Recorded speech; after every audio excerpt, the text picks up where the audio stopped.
조지 소로스를 처음 접하는 사람들은 대개 비슷한 이미지를 떠올린다. 크게 베팅했고 시장을 상대로 싸웠고 틀리면 접고 맞으면 더 밀어붙였으며 결국 한국가의 통화 체제까지 흔들었다. 이 장면만 놓고 보면 그는 확신형 투자자의 전형처럼 보인다. 그래서 많은 레버리지 투자자들이 그를 확신을 실행한 사람으로 기억한다. 하지만 소로스를 오래 들여다보면 이미지는 점점 어긋난다. 그의 투자 기록, 발언, 글을 따라가다 보면 확신보다 훨씬 더 자주 등장하는 단어는 의심에 가깝다. 그는 자신을 미래를 맞히는 사람이라고 설명하지 않았다. 오히려 그는 사람들이 너무 확신하고 있을 때 그 확신이 어디서 만들어졌는지를 의심했다. 일반적인 투자자는 가격에서 출발한다. 이 가격이 싼가, 이 가격이 비싼가, 이 추세가 이어질까. 하지만 소로스의 출발점은 가격이 아니었다.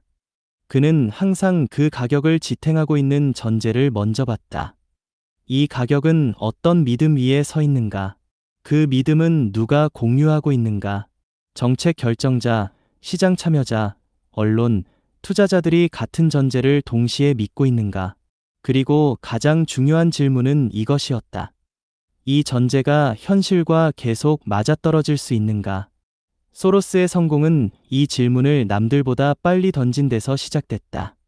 그는 사람들이 믿고 있는 것을 관찰했다. 소로스는 기업 실적을 깊게 파는 투자자도 아니었고 차트를 반복적으로 연구하는 트레이더도 아니었다. 그가 집요하게 본 것은 사람들이 무엇을 믿고 있는가였다. 이 통화는 안전하다는 믿음, 이 정책은 유지될 수 있다는 믿음, 이 체제는 무너지지 않는다는 믿음. 그리고 그 믿음이 현실과 조금씩 어긋나고 있는 지점을 찾았다. 중요한 건 그가 이건 언젠가 틀릴 것이라고 막연히 말하지 않았다는 점이다. 그는 이미 틀어지기 시작한 지점을 찾았다. 소로스를 이야기할 때 빠지지 않고 등장하는 개념이 반사성이다. 이 개념은 종종 미래 예측 이론처럼 오해된다. 하지만 실제로는 다르다. 사람들의 인식이 행동을 만들고 그 행동이 가격과 현실을 바꾸며 바뀐 현실이 다시 인식을 강화하거나 붕괴시킨다. 즉, 시장은 현실을 단순히 반영하는 거울이 아니라 현실을 만들어내는 과정이라는 관점이다.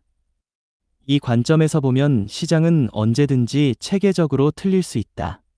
소로스는 바로 이 체계적 틀림을 공략한 투자자였다. 많은 레버리지 투자자들이 반사성 이론을 접하면 이렇게 받아들인다. 그럼 시장은 틀릴 수 있으니까 내가 더 강하게 베팅해도 되겠네. 이건 정확히 반대 해석이다. 소로스에게서 레버리지 투자자가 착안해야 할 점은 시장을 이길 수 있다는 자신감이 아니다. 시장이 틀릴 수 있다는 가설을 끝까지 의심의 형태로 유지했다는 태도다. 소로스는 확신을 빠르게 굳히지 않았다. 오히려 확신이 커질수록 그 확신을 뒷받침하는 전제가 계속 유효한지 점검했다. 소로스는 자신이 자주 틀린다고 말했다. 이건 겸손의 표현이 아니다. 그의 사고 구조 자체가 나는 틀릴 수 있다에서 출발했기 때문이다. 그래서 그의 포지션은 처음부터 완결된 판단이 아니었다. 이 가설은 아직 검증 중이고 시장 반응이 이 방향으로 나온다면 포지션을 키울 수 있으며 반대 신호가 오면 이 가설은 폐기된다. 이건 확신형 사고가 아니라 가설형 사고다. 레버리지 투자자가 여기서 배워야 할 건 자신감이 아니라 가설을 가설로 유지하는 태도다. 소로스를 떠올릴 때 사람들이 가장 강하게 기억하는 건 큰 베팅이다. 하지만 그의 큰 베팅은 항상 마지막 단계에 있었다. 구조적 모순이 확인되고 정책의 지속 가능성이 약해지고 반대 논리가 힘을 잃으며 시장 참여자들의 인식이 뒤늦게 흔들리기 시작할 때, 그때서야 그는 베팅의 크기를 키웠다. 즉, 큰 베팅은 확신의 출발점이 아니라 확인의 결과였다. 레버리지 투자자는 이 순서를 거꾸로 가져오는 경우가 많다. 먼저 방향에 확신이 생기고 배율을 키우며 분할로 버티고 시장이 따라오길 기다린다. 이 구조에서는 의심이 사라진다. 확신만 남는다. 소로스의 방식은 이와 정반대다. 의심에서 출발하고 확인을 쌓으며 마지막에만 베팅을 키운다. 레버리지 투자자가 이 순서를 그대로 가져올 수는 없다. 하지만 순서를 거꾸로 쓰면 반드시 사고가 난다. 조지 소로스의 성공은 확신을 실행한 결과가 아니다. 의심을 끝까지 유지하면서 확인이 쌓일 때만 행동을 확대한 결과다. 레버리지 투자자가 여기서 착안해야 할 것은 나도 크게 걸 수 있다가 아니다. 나는 지금 확신하고 있는가? 아니면 아직 의심하고 있는가? 이 질문을 포지션 앞에서 끝까지 유지할 수 있는지다. 조지 소로스를 방향 예측의 대가로 기억하는 건 가장 흔하면서도 가장 위험한 오해다. 소로스는 미래의 방향을 먼저 맞히려고 하지 않았다. 그는 이미 현재 안에서 벌어지고 있는 불일치와 균열을 찾았다. 방향이라는 건 항상 사후적으로 명확해진다. 오르고 나서 상승장이었고, 무너지고 나서 붕괴였으며, 끝나고 나서 버블이었다. 그래서 방향을 맞췄다는 평가는 결과 중심의 언어다. 소로스는 이 언어를 신뢰하지 않았다. 그가 관심 가진 건 이게 오를까, 내릴까가 아니었다. 이 구조가 지금 상태로 유지될 수 있느냐였다. 시장은 대부분의 시간 동안 겉으로는 안정돼 보인다. 정책은 유지되고 가격은 큰 문제 없어 보이며 참여자들은 익숙해진다. 하지만 소로스는 이 안정 상태를 그대로 받아들이지 않았다. 그는 항상 다음 질문을 던졌다. 이 균형은 어떤 전제 위에 서 있는가? 그 전제는 누가 유지하고 있는가? 유지 비용은 점점 커지고 있는가? 이 질문의 핵심은 균형이 아니라 유지 비용이다. 많은 투자자들은 균열을 사건처럼 기다린다. 위기, 파산, 정책 실패, 블랙스완. 하지만 소로스가 본 균열은 이런 형태가 아니었다. 그에게 균열은 항상 천천히 진행되는 과정이었다. 정책이 점점 더 많은 개입을 필요로 하고 시장 참여자들이 점점 더 많은 설명을 필요로 하며 반대 논리가 점점 설득력을 잃는 과정. 이 과정이 쌓이면 어느 순간 사건처럼 보이는 결과가 나온다. 소로스는 그 결과를 마친 게 아니라 과정을 먼저 본 것이다. 레버리지 투자자는 본질적으로 시간에 취약하다. 포지션을 오래 들고 갈수록 비용이 쌓이고 변동성은 리스크가 되며 언젠가는 맞는다는 논리는 치명적이 된다. 그래서 레버리지 투자자일수록 사건을 기다리기보다 과정이 이미 시작됐는지를 봐야 한다. 균열이 생길지가 아니라 이미 진행 중인지를 확인해야 한다. 소로스의 기록을 보면 소로스는 이건 언젠가 붕괴된다라는 식의 말을 거의 하지 않는다. 그가 한 말은 항상 현재형에 가깝다. 이 정책은 점점 더 많은 자원을 소모하고 있다. 이 체제는 스스로를 유지하기 위해 더 큰 왜곡을 만들고 있다. 이 구조는 내부적으로 불안정해지고 있다. 이건 외연이 아니다. 진단이다. 레버리지 투자자들이 자주 빠지는 함정은 결과를 원인처럼 취급하는 것이다. 가격이 떨어질 것 같아서, 분위기가 안 좋아 보여서, 모두가 걱정하는 것 같아서. 하지만 소로스의 접근은 정반대다. 유지 비용이 커지고 있는가, 정책의 방어 강도가 강해지고 있는가, 반대 세력이 설득력을 잃고 있는가. 이 질문들에 그렇다가 쌓이면 방향은 뒤늦게 따라온다. 그의 대표적인 거래들은 모두 같은 구조를 가진다. 겉으로는 안정돼 보였고 정책은 강하게 방어됐으며 많은 사람들이 쉽게 무너지지 않는다고 믿었다. 하지만 내부에서는 방어 비용이 급증했고 정책 신뢰도가 흔들렸으며 시장 참여자들의 태도가 미묘하게 바뀌고 있었다. 소로스는 이 미묘한 변화가 되돌릴 수 없는 방향으로 쌓이고 있다는 걸 본 것이다. 개인 레버리지 투자자는 국가 정책이나 통화 체제를 직접 다룰 수는 없다. 하지만 번역은 가능하다. 특정 자산을 지탱하는 논리가 점점 복잡해지고 있는지, 가격을 설명하는 말이 점점 길어지고 있는지, 이번엔 다르다는 문장이 반복되고 있는지, 이건 모두 균열이 진행 중이라는 신호다. 소로스는 균열이 보인다고 해서 곧바로 크게 베팅하지 않았다. 오히려 처음에는 작게 관여했다. 시장 반응을 보고 반대 논리가 실제로 약해지는지 확인하고 정책이 더 강한 개입을 요구하는지 관찰했다. 즉, 균열 포착은 행동의 출발이 아니라 관찰의 강화 신호였다.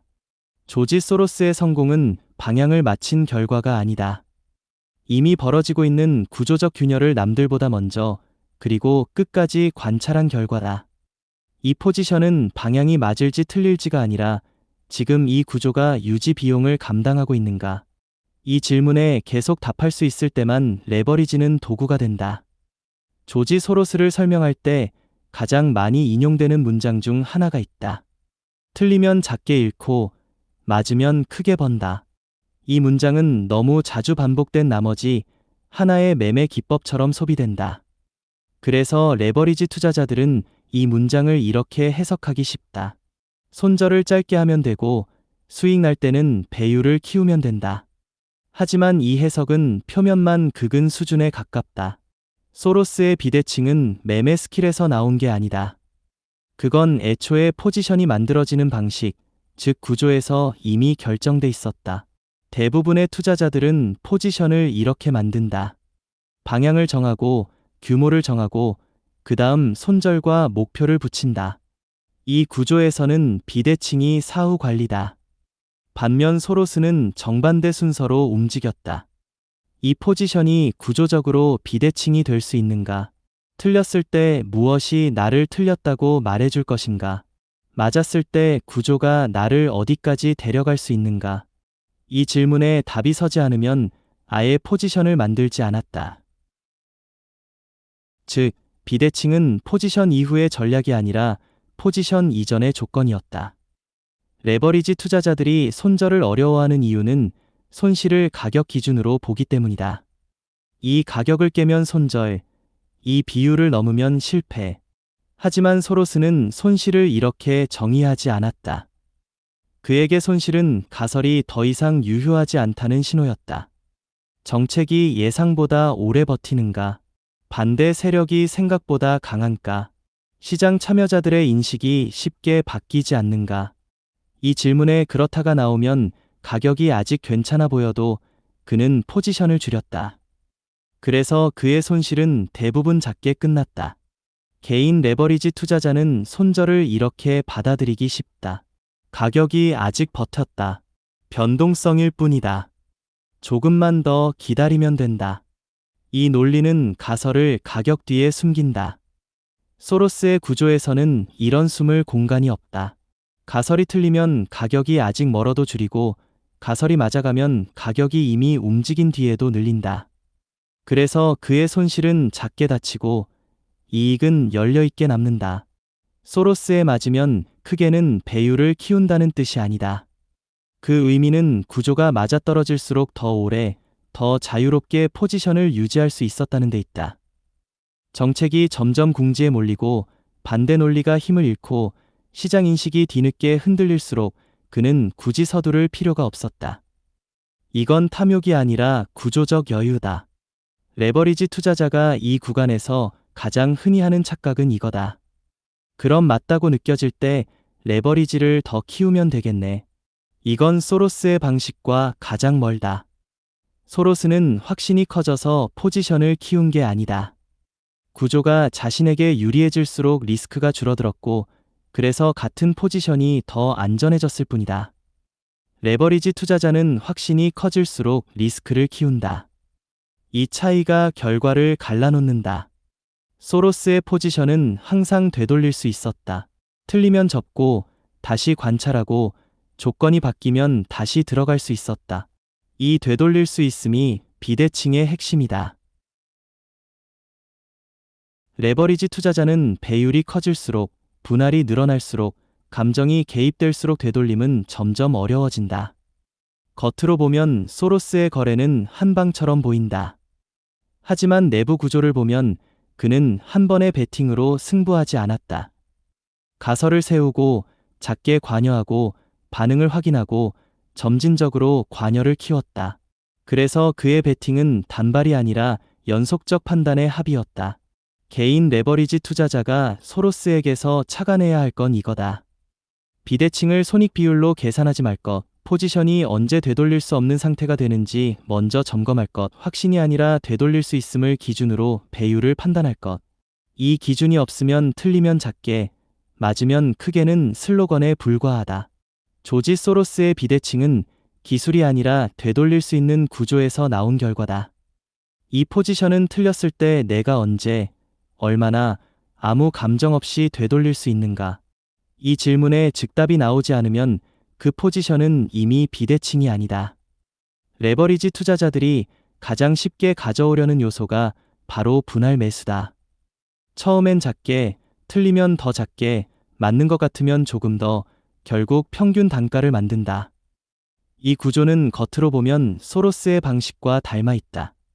하지만 실제로는 가장 다른 지점이기도 하다. 개인 레버리지 투자자가 분할 매수를 사용하는 이유는 대체로 비슷하다. 지금 당장은 틀렸지만 조금 더 기다리면 맞을 것 같고 아직 총알이 남아있으며 평균 단가를 낮추면 심리적으로 편해진다. 이때 분할 매수는 판단의 도구가 아니라 감정을 완충하는 장치로 작동한다. 즉, 분할은 판단을 늦추는 기능을 한다. 반대로 소로스의 분할은 시간을 벌기 위한 행동이 아니었다. 그는 분할을 통해 오히려 결론에 더 빨리 도달했다. 이 가설이 실제로 작동하는지, 반대 세력이 얼마나 강한지, 정책이 얼마나 더 버틸 수 있는지. 분할은 이 질문에 답을 얻기 위한 탐색 절차였다. 그래서 그의 분할은 항상 조건부였다. 조건이 맞아가면 늘렸고, 조건이 어긋나면 줄였으며, 조건이 사라지면 폐기했다. 분할이 포지션을 지키는 장치가 된 적은 거의 없었다. 개인 레버리지 투자자의 분할은 대부분 이런 방향이다. 가격이 내릴수록 포지션이 커진다. 이 구조는 가격에 대해 점점 더 취약해진다. 반면 소로스의 분할은 정반대 방향이었다. 구조가 유리해질수록 포지션이 커진다. 가격이 아니라 가설의 신뢰도가 분할의 기준이었다. 소로스의 투자 기록을 보면 그는 거의 평균 단가라는 개념을 쓰지 않는다. 왜냐하면 그의 판단 기준에는 평균 단가가 필요 없었기 때문이다. 중요한 건 이 포지션이 맞는가? 더 중요한 건 이 포지션이 여전히 유효한가? 평균 단가는 판단을 수치로 고정시키지만 소로스의 판단은 항상 상태에 기반했다. 레버리지 투자에서 가장 위험한 신호 중 하나는 이 문장이 자연스럽게 나올 때다. 아직 분할 여력이 있다. 이 말은 구조적으로 이런 뜻을 가진다. 아직 판단을 끝내지 않았다. 아직 틀렸다는 걸 인정하지 않았다. 아직 구조를 재점검하지 않았다. 소로스의 분할에서는 이 문장이 성립하지 않는다. 그에게 분할은 여력의 문제가 아니라 검증의 문제였기 때문이다. 소로스의 비대칭 구조의 핵심은 되돌릴 수 있습니다. 분할도 마찬가지다. 첫 진입은 언제든 없던 일로 만들 수 있었고 추가 진입도 언제든 되돌릴 수 있었으며 전체 포지션 역시 한 번의 판단으로 닫을 수 있었다. 이 되돌릴 수 있음이 사라지는 순간 그는 더 이상 분할하지 않았다. 분할 매수를 하기 전 레버리지 투자자가 반드시 스스로에게 던져야 할 질문은 이거다. 이 분할은 내 판단을 검증하기 위한 것인가? 아니면 내 판단을 지연시키기 위한 것인가? 이 질문에 조금이라도 망설임이 생기면 그 분할은 이미 소로스의 분할과 다르다. 소로스의 분할은 확신을 강화하는 도구가 아니었다. 오히려 반대다. 가설이 약해지면 분할은 멈췄고 가설이 틀렸다고 판단되면 전체 포지션이 사라졌다. 분할은 신념을 키우는 도구가 아니라 신념을 시험하고 필요하면 해체하는 도구였다. 조지 소로스에게 분할 매수는 버티기 기술이 아니었다. 분할은 가설이 살아있는지 확인하는 과정이었고 확인이 끝나면 미련 없이 접는 절차였다. 이 분할이 끝났을 때 나는 더 확신해질 것인가? 아니면 더 빨리 포기할 수 있는가? 후자의 답이 나오지 않는다면 그 분할은 이미 위험한 방향으로 작동하고 있다. 조지 소로스를 두고 많은 사람들이 이렇게 말한다. 소로스는 손절이 빠르다. 틀리면 바로 접는다. 그래서 크게 잃지 않는다. 절반만 맞는 말이다. 그의 핵심은 손절 기술이 아니다. 그가 끝까지 지켜온 건 다음 판단이 가능한 상태, 즉 지속성이었다. 소로스의 기록을 자세히 보면 그는 손절을 잘하자라는 식의 규칙을 앞세우지 않았다. 그에게 손절은 어떤 기술적 규칙의 발동이 아니라 상태 전환의 결과였다. 가설이 약해졌고 구조적 지지가 줄어들었으며 반대 논리가 여전히 힘을 유지할 때 포지션은 자연스럽게 줄었다. 손절은 선택이 아니라 구조가 요구하는 결론이었다. 개인 레버리지 투자자가 가장 힘들어하는 지점은 틀림과 종료가 동시에 오는 순간이다. 틀리면 곧바로 계좌가 흔들리고 계좌가 흔들리면 다음 판단이 어려워진다. 이 구조에서는 틀림이 곧 퇴장이다. 소로스는 이 두 가지를 철저히 분리했다. 틀릴 수 있지만 그 틀림이 나를 끝내지는 않도록 설계했다. 그래서 그는 자주 틀렸지만 자주 사라지지 않았다. 많은 사람들이 소로스의 지속성을 자본 규모로 설명한다. 물론 자본은 중요하다. 하지만 자본만으로는 설명이 충분하지 않다. 중요한 건 자본이 소모되지 않도록 판단이 분해돼 있었다는 점이다. 한 번의 판단이 전부가 되지 않았고 포지션 하나가 전체를 대표하지 않았으며 언제든 판단을 초기화할 수 있었다. 이 구조가 그를 오래 시장에 남게 했다. 일반 투자자는 수익을 지키는 데 집중한다. 이익을 반납하기 싫고 이미 벌었으니 더 버텨보고 싶고 수익이 줄어들면 감정이 개입한다. 소로스의 기록에는 이런 흔적이 거의 없다. 그는 수익보다 판단의 자유를 더 중요하게 봤다. 수익이 있어도 구조가 바뀌면 줄였고 손실이 있어도 구조가 살아있으면 유지했다. 이 태도가 지속성을 만들었다. 레버리지 투자자는 본질적으로 한 번의 실수가 큰 흔들림으로 이어질 수 있다. 그래서 더더욱 한 번에 맞히는 능력보다 계속 판단할 수 있는 상태가 중요하다. 소로스는 이 점을 본능적으로 알고 있었다. 그의 성공은 예측의 연속이 아니라 판단의 연속이었다. 의외로 지속성을 가장 많이 무너뜨리는 건 손실이 아니라 확신이다. 이건 틀릴 수 없다는 생각. 이 정도면 버텨도 된다는 판단. 한 번만 더라는 자기 설득. 이 확신이 포지션을 고정시키고 고정된 포지션은 되돌릴 수 없게 만든다. 소로스는 확신이 커질수록 오히려 구조 점검을 강화했다. 소로스의 투자 철학을 한 문장으로 줄이면 이렇게 정리할 수 있다. 다음 판단을 할 수 있으면 아직 게임은 끝나지 않았다. 이 문장은 레버리지 투자자에게 특히 중요하다. 수익이 없을 수도 있고 틀릴 수도 있지만 남아있으면 다시 판단할 수 있다. 이 사고가 없으면 레버리지는 도구가 아니라 도박이 된다. 조지 소로스의 리스크 관리는 손절 기술이 아니었다. 그의 진짜 리스크 관리는 다음 판단이 가능한 상태를 끝까지 보존하는 구조였다. 이 포지션이 끝난 뒤에도 나는 다음 판단을 할 수 있는가? 이 질문에 확신이 서지 않으면 그 포지션은 이미 과하다. 조지 소로스를 떠올리면 사람들은 자연스럽게 레버리지를 연상한다. 큰 베팅, 높은 배율, 단기간에 결과를 만든 거래. 그래서 레버리지 투자자들은 소로스를 레버리지를 가장 잘 쓴 사람으로 기억한다.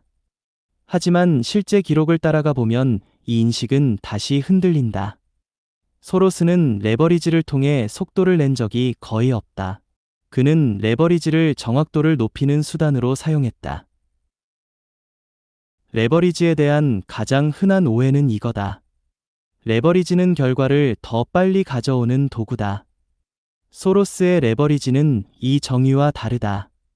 그는 아직 확인되지 않은 구간에서 레버리지를 쓰지 않았다.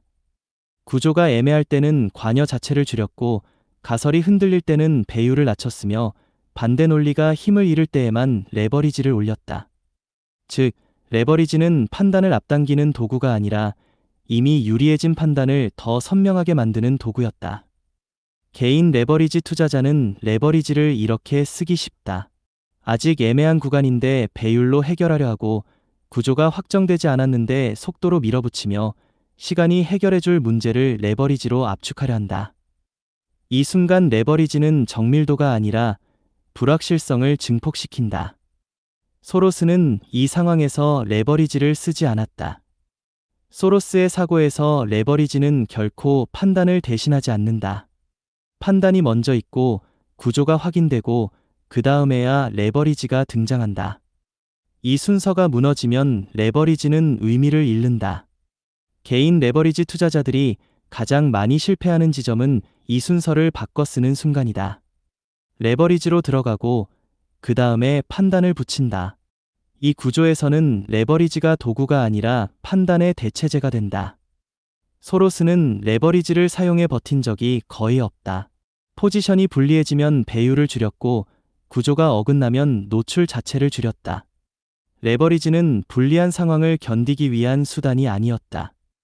오히려 유리한 상황을 더 명확하게 드러내는 도구였다. 소로스의 기록을 종합하면 레버리지가 등장하는 조건은 매우 제한적이다.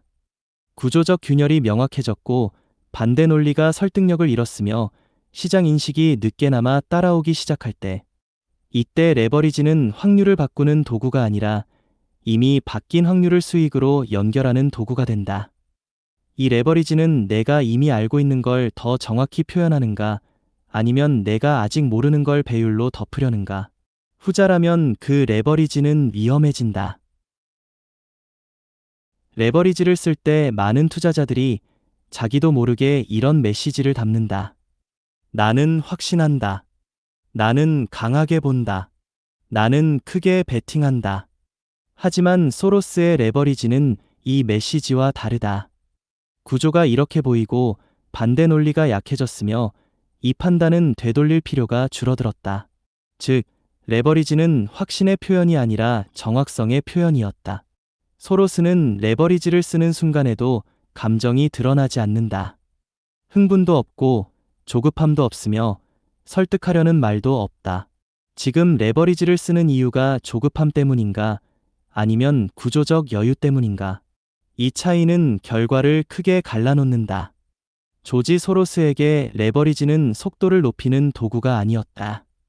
레버리지는 이미 유리해진 구조를 더 정확하게 표현하는 도구였다. 이 레버리지가 없어도 이 판단은 성립하는가? 이 질문에 주저함이 있다면 레버리지는 아직 이르다. 조지 소로스를 두고 사람들은 종종 이렇게 말한다. 시장을 꺾은 사람, 시장과 정면으로 맞선 투자자, 대세의 역행의 승부를 본 사람. 하지만 그의 실제 사고 구조를 들여다보면 이 표현들은 상징에 가깝다. 소로스는 시장을 이기려 하지 않았다.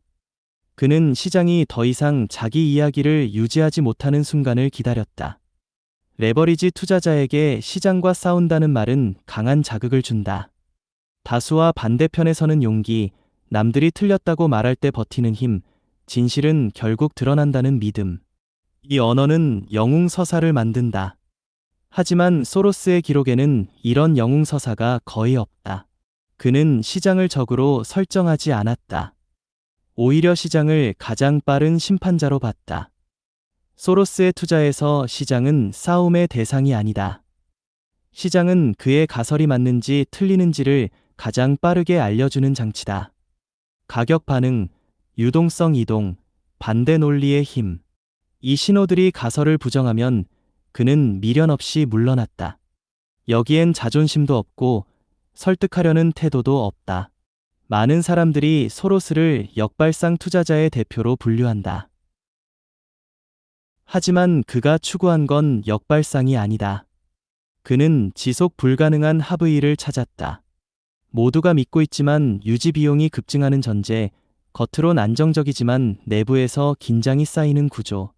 이런 상황에서 그의 포지션은 결과적으로 소수가 됐을 뿐이다. 소수였기 때문에 산 게 아니라 유지될 수 없다고 판단했기 때문에 산 것이다. 개인 레버리지 투자자는 종종 이런 사고에 빠진다. 시장은 비합리적이다. 나는 구조를 보고 있다. 시장이 틀렸다. 이 사고는 자신을 소로스의 위치에 올려놓는다. 하지만 여기엔 치명적인 오류가 있다. 개인은 시장을 교정할 수 없다. 시장을 설득할 수도 없다. 할 수 있는 건 시장 반응을 받아들이는 것뿐이다. 소로스의 투자 기록에는 자신의 포지션을 끝까지 설명하려는 흔적이 없다. 언론 인터뷰도 대부분 사후적이고 거래 중에는 의견을 드러내지 않으며 시장을 상대로 논쟁을 벌이지 않는다. 왜냐하면 설명은 판단을 고정시키기 때문이다. 그는 설명보다 반응을 봤다. 소로스의 거래들을 보면 공통된 장면이 반복된다. 처음엔 시장이 무시하고 다음엔 논쟁이 생기며 그 다음엔 방어 논리가 약해지고 마지막엔 시장이 방향을 바꾼다. 소로스는 이 마지막 단계에서 비로소 포지션을 확장했다. 즉, 그는 항상 시장이 이미 인정하기 시작한 순간에만 크게 움직였다. 레버리지 투자자는 이 순서를 거꾸로 쓰기 쉽다. 먼저 크게 들어가고 시장이 따라오길 기다리며 반대 의견을 무시하고 설명으로 자신을 설득한다. 이 구조에서는 시장이 늦어질수록 리스크만 커진다. 소로스의 구조는 정반대다. 작게 관여하고 반응을 보고 인정이 시작되면 관여를 키운다. 그래서 그는 시장을 이기려 하지 않아도 결과를 얻을 수 있었다. 소로스는 시장이 틀렸다라는 말을 거의 하지 않는다. 그가 쓰는 언어는 항상 이쪽이다. 이 전제는 유지되기 어렵다. 이 정책은 점점 비용이 커진다. 이 구조는 스스로를 방어하기 힘들다. 이건 비난이 아니라 관찰이다. 레버리지 투자자가 이 언어를 쓰지 못하면 소로스를 흉내낼수록 위험해진다. 조지 소로스는 시장을 이긴 사람이 아니다. 시장이 스스로 자기 이야기를 포기하는 순간을 기다린 사람이다. 나는 지금 시장을 설득하려 하고 있는가? 아니면 시장의 반응을 받아들이고 있는가? 이 질문에 정직하게 답할 수 없으면 그 포지션은 이미 소로스의 방식과 멀어져 있다. 조지 소로스의 투자 기록을 차분히 따라가다 보면 한 가지 공통된 특징이 눈에 띈다. 그는 자기 판단을 길게 설명하지 않는다. 거창한 논리 전개도 없고 자신의 포지션을 정당화하려는 언어도 적다. 레버리지 투자자일수록 설명이 늘어나는 경향이 있기 때문에 이 점은 의외로 느껴진다. 설명이 필요해지는 순간은 대체로 비슷하다. 가격이 즉각 반응하지 않을 때, 시장이 내 판단을 지지해주지 않을 때, 포지션을 유지해야 할 이유가 스스로에게도 애매해질 때, 이때 설명은 판단을 명확히 하기 위해서가 아니라 판단을 유지하기 위해 등장한다. 이 순간부터 설명은 도움이 아니라 위험 요소가 된다. 소로스의 언어를 보면 설명이 등장하는 시점은 항상 거래 이후다. 이미 포지션이 끝난 뒤, 결과가 나온 다음, 구조가 드러난 후, 그는 거래 중에는 설명을 거의 남기지 않았다. 왜냐하면 설명은 판단을 고정시키기 때문이다. 소로스는 판단을 고정시키는 순간 되돌릴 수 있는 구조가 사라진다는 걸 알고 있었다. 레버리지 투자자들이 가장 많이 빠지는 함정은 이거다. 설명이 충분하면 판단도 충분하다고 착각한다. 하지만 실제로는 설명이 길어질수록 판단은 더 굳어진다. 이 논리를 버리기 어려워지고 이 포지션을 접기 힘들어지며 반대 신호를 잡음으로 처리하게 된다. 이 구조에서는 시장이 바뀌어도 판단이 바뀌지 않는다. 소로스는 반응으로만 판단을 수정했다. 소로스의 사고에서 판단을 수정하는 기준은 단 하나였다. 시장의 반응이다. 가격이 가설을 지지하는가? 유동성이 그 방향으로 움직이는가? 반대 논리가 힘을 잃고 있는가? 이 신호가 나오면 설명이 없어도 포지션은 유지되거나 확대됐다. 반대로 이 신호가 사라지면 아무리 그럴듯한 설명이 있어도 포지션은 줄어들었다. 설명은 얼마든지 조정할 수 있다. 표현을 바꾸고, 관점을 바꾸고, 시간 프레임을 바꾸면 된다. 하지만 반응은 조작하기 어렵다. 가격은 움직이거나 움직이지 않고, 자본은 들어오거나 빠져나가며, 시장은 인정하거나 외면한다. 소로스는 이 점을 철저하게 활용했다. 레버리지 투자자는 설명에 특히 취약하다.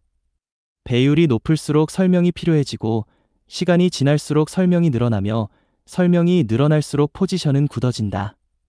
이 구조에서는 되돌릴 수 있는 순간이 점점 사라진다. 소로스는 이 구간에 들어가기 전에 설명을 끊었다. 그의 기록을 보면 놀라운 점이 하나 있다. 그는 왜 이렇게 될 것이다 보다 지금 이런 반응이 나온다를 더 많이 기록했다. 설명은 짧고 관찰은 구체적이며 판단은 임시적이다. 이 기록 방식은 판단을 항상 열어둔다. 소로스에게서 레버리지 투자자가 착안해야 할 건 언어다. 이건 이런 구조다에서 지금 이런 반응이 나온다로. 이 전환이 안 되면 레버리지는 설명의 연장선이 된다. 조지 소로스는 설명으로 시장을 설득하지 않았다. 그는 설명을 줄이고 반응만 남겼다. 이 포지션을 유지하기 위해 내가 지금 설명을 만들고 있는가, 아니면 반응을 보고 있는가. 설명이 필요해지는 순간 그 포지션은 이미 위험해지고 있다. 조지 소로스의 커리어를 길게 놓고 보면 가장 인상적인 건 특정 한 번의 거래가 아니다. 파운드 공략, 통화 위기 베팅, 매크로 대형 포지션. 이 장면들은 이야기하기 좋은 하이라이트일 뿐이다. 그를 특별하게 만든 건 그가 시장에서 사라지지 않았다는 사실이다. 수십 년 동안 여러 국면을 지나며 항상 다음 판단을 할 수 있는 위치에 있었다. 이건 수익률로 설명되지 않는다. 대부분의 투자자는 시장에서 이렇게 퇴장한다. 큰 손실을 보고 계좌가 줄어들고 더 이상 같은 판단을 할 수 없게 된다. 이때 사라지는 건 돈만이 아니다. 선택지, 시간, 재도전의 여지, 즉 판단할 수 있는 미래가 사라진다. 소로스의 모든 의사결정을 한 줄로 줄이면 이 문장에 가깝다. 이 판단이 틀려도 다음 판단을 할 수 있는가? 그는 이 질문을 통과하지 못하면 아무리 매력적인 기회라도 포지션을 키우지 않았다. 그래서 그의 투자는 항상 시간을 남기는 방향으로 설계됐다. 레버리지 투자자들이 가장 자주 착각하는 건 이거다. 자본이 남아있으면 아직 기회가 있다. 하지만 실제로는 자본보다 먼저 고갈되는 게 있다. 판단력, 집중력, 심리적 여유, 시간 프레임. 이게 무너지면 자본이 있어도 같은 판단을 할 수 없다. 소로스는 이 고갈을 가장 경계했다. 겉으로 보면 소로스는 크게 베팅한 사람처럼 보인다. 하지만 그의 의사결정의 누적 결과는 정반대다.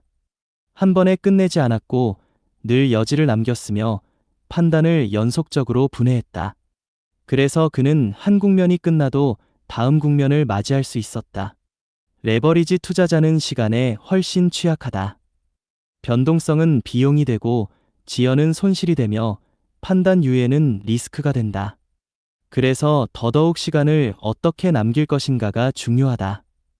소로스는 시간을 늘리는 선택만 했다. 애매하면 줄였고 불리하면 물러났으며 유리해지면 천천히 확장했다. 이 태도가 시간을 만들었다. 많은 투자자들은 지금 이걸로 얼마나 벌 수 있을까를 먼저 던진다. 소로스의 질문은 항상 이쪽이었다. 이 판단이 끝난 뒤에도 나는 시장에 남아있을까? 이 질문의 방향이 전략을 바꾼다. 수익 중심의 질문은 결정을 급하게 만들고 지속성 중심의 질문은 결정을 신중하게 만든다. 그를 장기 투자자라고 부르기엔 정확하지 않다. 그의 장기는 보유 기간이 아니다. 구조가 유지되는 상태, 판단이 계속 가능한 상태, 되돌릴 수 있는 상태. 이 상태가 유지되는 한 그는 포지션을 유지했다. 기간은 결과일 뿐이다. 레버리지 투자자가 소로스에게서 가져가야 할 시간 개념은 이거다. 오래 들고 가라가 아니다. 오래 남아 있어라다. 이 차이를 이해하지 못하면 레버리지는 시간을 압축하는 도구가 아니라 시간을 소모하는 도구가 된다. 조지 소로스의 가장 큰 자산은 수익률이 아니다. 그의 가장 큰 자산은 판단할 수 있는 시간을 끝까지 지켜냈다는 사실이다. 이 포지션이 끝난 뒤에도 나는 같은 방식으로 다시 판단할 수 있는가? 이 질문에 확신이 없다면 그 포지션은 이미 시간을 갉아먹고 있다. 조지 소로스의 커리어를 앞선 9개의 관점으로 쪼개서 다시 보면 결국 하나의 공통점으로 수렴한다. 그는 방향을 맞힌 사람이 아니었고 확신을 밀어붙인 사람도 아니었으며 레버리지를 과감하게 쓴 사람도 아니었다. 그는 판단을 계속할 수 있는 구조를 끝까지 유지한 사람이었다. 레버리지 투자자가 소로스를 떠올릴 때 가장 먼저 집어드는 건 대체로 이 셋이다. 큰 베팅, 분할 매수, 확신이 강해질수록 규모를 키우는 태도. 이 세 가지만 떼어내면 소로스처럼 보일 수 있을 것 같기 때문이다. 하지만 이 세 가지는 전부 결과의 언어다. 원인을 떼어낸 결과는 재현되지 않는다. 앞선 관점을 관통하는 소로스의 공통된 특징은 기술이 아니다. 매매 기법이 아니고 타이밍 요령이 아니며 배율 감각이 아니다. 그의 핵심은 질서였다.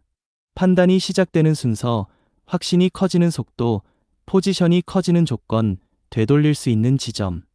이 질서가 무너지지 않았기 때문에 그는 오래 남아 있을 수 있었다.